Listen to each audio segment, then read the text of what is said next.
Habang abala ang lahat sa paghahanda para sa UNDAS 2016, mula Davao ay lumipad patungong Holosulu nitong Lunes si Pangulong Rodrigo Duterte upang bigyang pagkilala at sabitan ng pins ang 8 magigiting na sundalong nakipaglaban sa banditong grupong Abu Sayyaf nitong linggo. Isa sa kanila ay si Army Corporal R.J. Turingan sa pangunguna ni Brigadier General Arnel de la Vega bilang commander ng Joint Task Force Sulu. 8 kasapi ng Abu Sayyaf ang naiulat na napatay sa sagupaan habang marami rin ang nasugatan. Kasamang pumunta sa Sulu ni Pangulong Duterte sina AFP Chief of Staff Ricardo Visaya, Army Chief Lieutenant General Eduardo Año, AFP Chief Surgeon Brigadier General Mar Mejia at iba pang miyembro ng Joint and Personal Staff mula sa General Headquarters ng Camp Aguinaldo. Natin pagandahin ang bayan. I'm 71. I do not even expect I could complete the whole. That's too far away. Tatlong buwan lang tayo, bakbaka na eh. So, but no more yung umuwi kayo. Kaya kayo, pagka may maghingi sa inyo, sa airport pa lang, sampalin mo na kagad. Toto. I will authorize you to use, huwag naman barilin kasi. Sabagay, galing man kayo sa labas. No more yung bala-bala, kakainin mo yan. Sabi ko, pag sinabi kong, huwag ninyo akong hiyain, mga kasama ko sa gobyerno, huwag ninyo akong hiyain. Do not put me to shame. Kasi talagang babanatan kita. Maniwala ka. Ay, so. Pagtanong ka lang taga Davao. Taga Davao, nung na-eleksyon ako, sabi ko, criminals, go out of my city because if I find you here, I will kill you. That is a legitimate and valid statement. Sabi ko, mga durugista, umalis kayo. Pag hindi kayo umalis, papatayin ko kayo. Yung hindi umalis, patay. Yung iba, ewan ko, karamihan ng problema nila sa Pilipino, sa Malaysia. Kasi nandoon yung mga, pati sa Hong Kong, di nagdispatan, doon kayo sa ibang lugar. Huwag sa Davao City. So, look at Davao City. It was ahead of its time. I was just pumuputok pati yung simbahan natin, airport. But because talagang hinawakan ko na medyo magulo, pero along the way, it was almost, sabi ko nga in the speech ko, it will be a rough ride. Come and join me. Diba sa inaugural speech ko? Kung ibig sabihin, madugo to. Pero kung then stand by my side. Ubusin natin yung bad boys. Kasi ako bad boy noon. Nag-graduate naman ko. Good boy na ako ngayon. Kaya nito ha. Si Sunny Dominguez. Kababata ko to. Tabaw. Since kindergarten. Valedictorian yan. Valedictorian.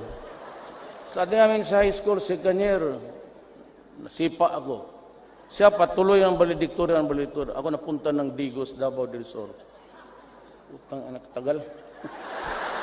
Na took me 7 years sa high school.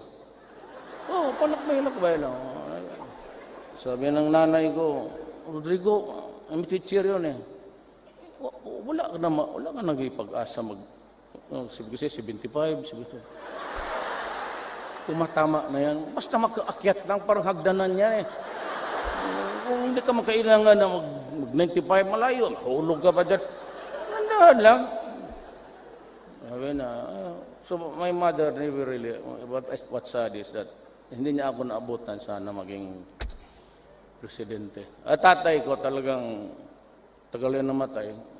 He left this universe Talagang walang, sabi niya, hanggang pantalan. Bisaya yan eh. That's a cliche or an idiom in Visayan. Pag sinabi hanggang pantalan ka lang, ibig sabihin yung kargador ka lang. Ayan ang tatay ko, ikaw? Oh, hindi kami no, I mean, he died. Hindi ko siya maganda ang relasyon namin. Kaya hindi siya believe sa akin. Na ikaw, pantalan ka lang. Si kargador, gusto mo? Sabi ko, basta bayaran lang ako, sige karga ko. Okay naman yan. Kaya 75. Sino pa? Yasay. Karumate ko man to. Karumate kami sa law school.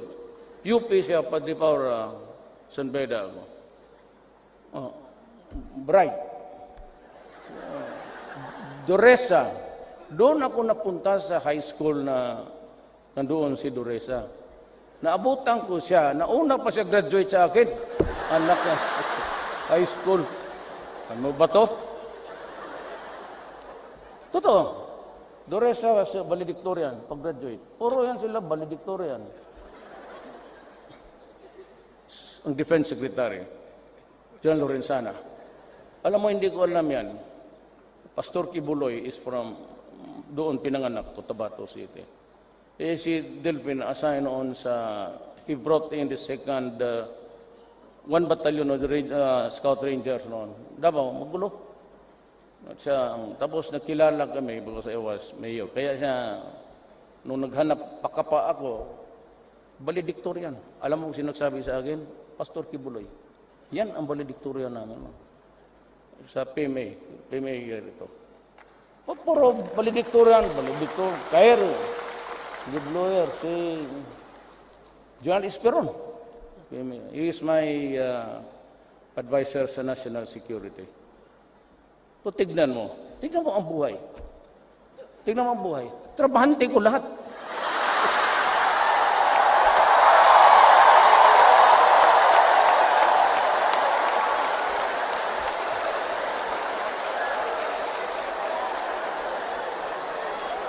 Diba? So what's there's no secret actually. All you have to do, baski naka-ano ka, you have to have values in life.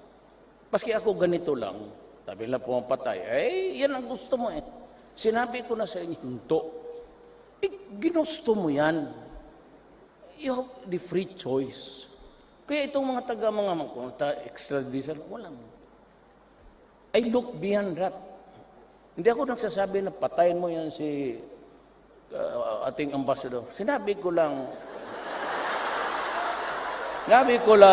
magtrabaho kayo and give me a clean environment. Yan ang order ko kay Bato, yung PNP chief. Ito naman, kasing yabang ko.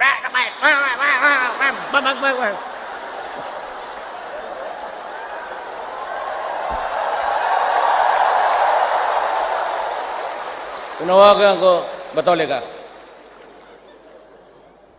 Gusto mo pa na matagal ka sa pwesto mo dyan? Oo, sir. Kasama tayo, sir. Huwag ka masyadong payabang yung unahan mo pa ang presidente. Tumahimik ka dyan, oh. Huwag mong kunin yung estilo, hindi mo papanahon. Sige, pagkatapos mo, tumakbo ka ng backupan kita. Mananalo yan. Ganong-ganong lang yung uli. Pero by that time, kung you have to create the problem to react to it, because if there is no problem, nothing to react to, so wala ka. That's the reason why. You have to have a problem, and you are the problem solver, but you have to create the problem. You do not solve the problem, you do not react based as no problem at all. Wala. So, ganito lang ang panahon. I'm just reacting to the problem. Kaya kung wala yan, sabi ko nga, yan you have also my word. 6 years ago. But if they can craft not the cabinet, but yung peace natin. Nagkipag-usap ako sa komunista. Nag-uusap na tayo ngayon sa Oslo. Doresa is really a jet-lagged guy. Pag ganun-ganun yan, kailan ka dumating? kahapon from, ganun siya. Sabagay, international celebrity niya siya sa iyong. Siya yung tinatanggap ng iyong. Siya yung tignan. Sabi ko, sige, inyo na yan si Duresa. Marami pa ako dito. He's handling the PR, goodwill, gano'n. Eh ako naman, buga ng buga. Because I do not want, ganun ako eh. Baski tanongin mo, buhay pa naman si Presidente Arroyo. Baski sa harap ni Presidente Arroyo noon. Because I was taken in, di ba, ginawa niya akong advisor o consultant on public security. Pagka nandiyan kami sa loob, patawag kami, tapos hindi kami nagkaintindihan yung mga general. Nagmumura ako eh. Kayo dyan eh. So, gano'n lang ang bunganga ako, but wala akong paksabayan lang ako. Kaya, baski anong klaseng argument natin, wag lang sana it is an issue of my country. Talagang magka-problema tayo. Kaya yan drugs, it is not really an issue of drugs. It is the survival of the next generation. Kasi kung puro may tama yan lahat, it starts with the family. Magsiseparate talaga. Pangkahan kita, ano pala yan, putulin niya para hindi mag-abot ng Pilipinas. Di, wag na lang mapapasubo pa. It's okay. Ang pamilya talagang sasabog. It starts with the family dysfunctional. Then ang anak mo problema, magnakaw na, that start na. Ipagbili yung mga kotse ninyo. Hanggang wala na. And 1 year, 2 years use of shabu. Sabi nga ng Amerikano, sila man nagsabi, will shrink the brain of a human being. Now, how many of the Filipinos, of the 4 million, have their brains shrunk already by shabu? Tanungin ko ang human rights. You worry about the 3,000? Hindi nga nyo, sabi 3,000. Let me ask you, who was my 50th victim? Sinong pangalan? Babae o lalaki? Anong edad niya? Saan tinapon? Anong ginamit? Mahirap lang ganun. You just make a sweeping step tapos ipakulong mo ako. Buang. Takutin ng ganun. I have this, it is sabi ko nga kung totoo man, ikulong na ninyo ako, I do not mind. 71, how many years more? 5, 6, 7? Ay, bakit? May wala akong ambisyon mag-abot ng 80. I will even ask God now, please, pagkatapos ko sa presidency, o natanggal ako dyan, tapusin mo na ako. Kasi gusto ko na magpunta sa nanay pati tatay ko kung nakaan sila.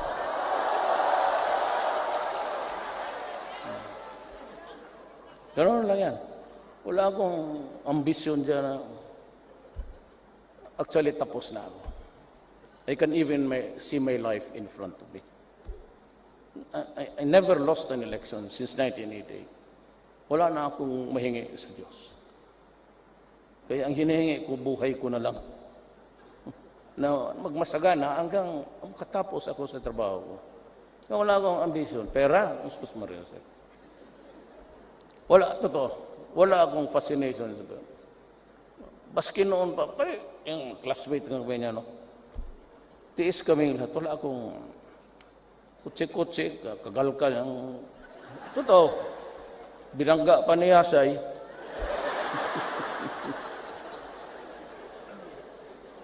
Karumate kami, Yasay pati ako.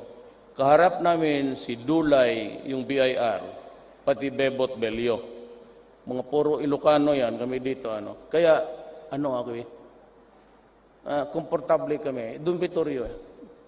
So I can manage well with every crowd sa Pilipinas. Dulay na yan, he's very honest.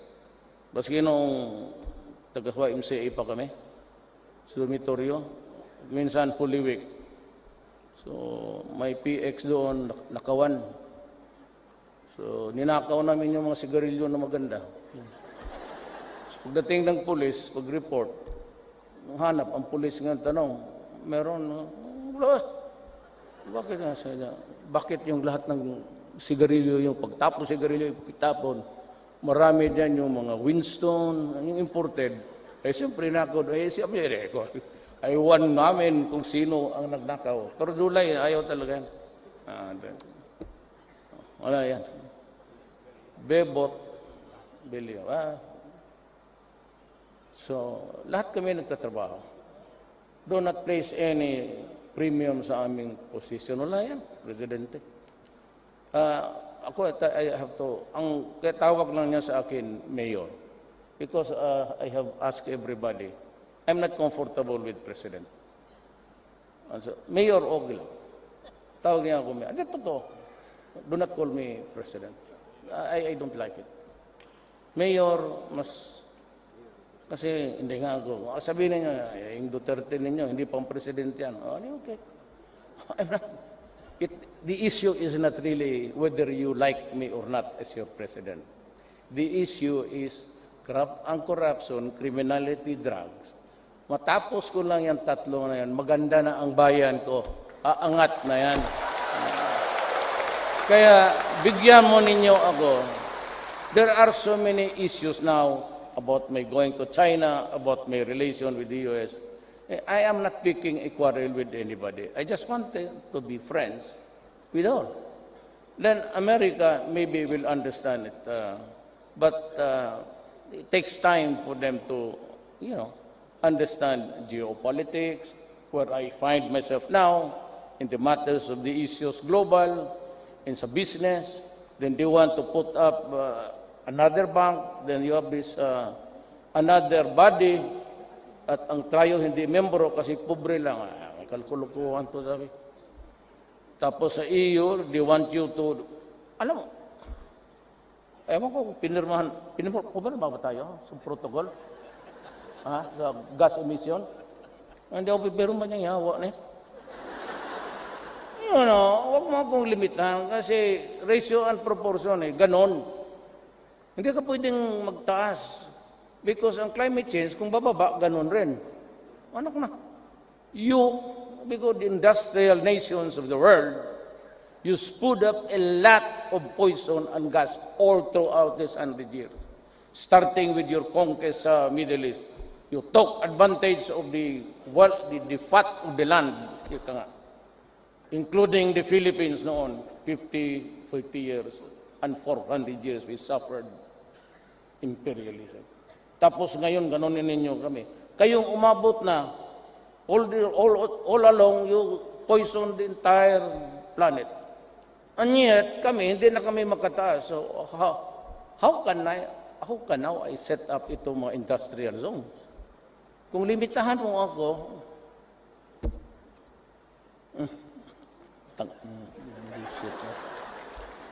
you have to approach it in a very realistic way. It could not be a binding treaty if it does not work to the best interest of my country. Kayo yung dyan, ilan mo ng ating factors? When did we ever improve? Almost stagnant nga tayo. So we have to push talagang. And the only way to do it is really push forward. The only forward move that we can make is mag-umpisa sa gobyerno ninyo. Mag-umpisa talaga. Huwag kayo, sabi ko sa airport, una pa lang gustong humingi, sabi ni Duterte, sampaling ka raw. Tapos sampaling, tawagan mo ako. Totoo, pakita ko sa inyo paano magsipa ng tao sa publiko. Ay, ako gano'n, talagang sisipa ako ng tao. Sabi nila, Duterte, hindi na manalo yan kasi nanampal. Kung ayaw, gusto ng Diyos, di wala na. O pagkatapos ng gusto ng Diyos. Kaya huwag ninyo akong sisihin. Kung gusto ninyo, may galit kayo, gusto ninyong sigawan ninyo ang Diyos. Kasi ang Diyos naglagay sa akin dito. Okay? So, we all believe in God. Ako naman is, well, ako, sir, ang pamilya ko, even my son married a Maranao, mother, pati Tausug ang tatay niya. So it kind of mix in my, mga apo ko, half of the line there is, are all Moro. Each other Tausug or Maranao. Ako, well, but we believe in God. So God says that in the fullness of God's time, what He prophesied for this nation, the Philippines, will be realized. So with that promise of God, hindi yan akin. Ako, utusan niya ako. I will work to what strictly in accordance with what God wanted me.